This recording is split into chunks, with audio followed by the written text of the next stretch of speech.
Madam, మీరు హైదరాబాద్ ఎంపీగా అభ్యర్థిగా ఎంపికయ్యారు. ఎంపికైనప్పుడు ఏమైనా భయం అనిపించిందా మీకు? ఆనందం అనిపించింది. భగవంతుడు ఒక అద్భుతమైన అవకాశం ఇచ్చాడు అనిపించింది, ఒక వరం ఇచ్చినట్టు అనిపించింది. భయం దానికి 5 సార్లు ఎంఐఎం అక్కడ కంచుకోటగా జెండా ఎగరేస్తున్న ప్రాంతం, బోగస్ ఓట్లు ఎక్కువగా ఉన్న ప్రాంతం, అందుకే ఇంకా ఆనందం అనిపించింది.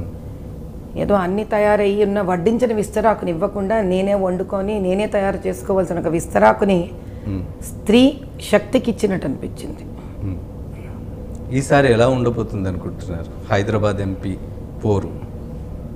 అసదుద్దీన్ ఓవైసీ గారికి 30 తిప్పలు పెట్టి 3 చెరువుల నీళ్లు దాపిస్తున్నట్టుగా ఉంటుంది అనిపిస్తుంది. కొంచెం అతిశయోక్తిలాగా అనిపించడం లేదా మీకు? చరిత్రలో ఎప్పుడు అతిశయోక్తిలాగే అనిపించింది. ఒక విచిత్రం జరిగినప్పుడల్లా నాకేం ఆశ్చర్యంగా లేదు. అది వినేవాళ్ళకి చూసేవాళ్ళకి ఉండొచ్చు, ఉండనివ్వండి, అభ్యంతరం లేదు నాకు. కొంతమంది అంటూ ఉన్నారు మాధవీలతది కాన్ఫిడెన్స్ కాదు, ఓవర్ కాన్ఫిడెన్స్ అని. అలాంటి వాళ్ళకి ఏం చెప్తారు మీరు?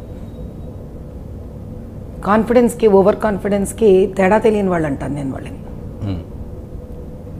ప్రధానంగా మనం ఒక యుద్ధంలో వెళ్ళే సైనికుడికి ఖచ్చితంగా ఓవర్ కాన్ఫిడెన్స్ కావాలి.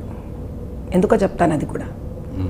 కాన్ఫిడెన్స్తో వెళ్తే యుద్ధరంగంలోకి వెళ్ళేసరికి ఆ కాన్ఫిడెన్స్ సగమైపోతుంది. ఓవర్ కాన్ఫిడెన్స్తో వెళ్ళిన వాళ్ళకి యుద్ధం ప్రారంభమయ్యాక అది కాన్ఫిడెన్స్ వరకు మారుతుంది. కాబట్టి ఇప్పుడు నేను ఇలా ఉండడమే కరెక్ట్, అప్పుడు ఎలా ఉంటానో చూస్తారు. ఓకే. సాధారణంగా మనం చూసుకుంటే ఎంఐఎం పార్టీ అక్కడ పోలింగ్ సమయంలో కావచ్చు, ప్రచారం వాళ్ళు ఎప్పుడు చేసిన దాఖలాలు మనకి ఎక్కడ కనిపించవు. పోలింగ్ సమయంలో కీలకంగా వ్యవహరిస్తూ ఉంటారు. అది ఈసారి మీరు తట్టుకోగలరు అనుకుంటున్నారా?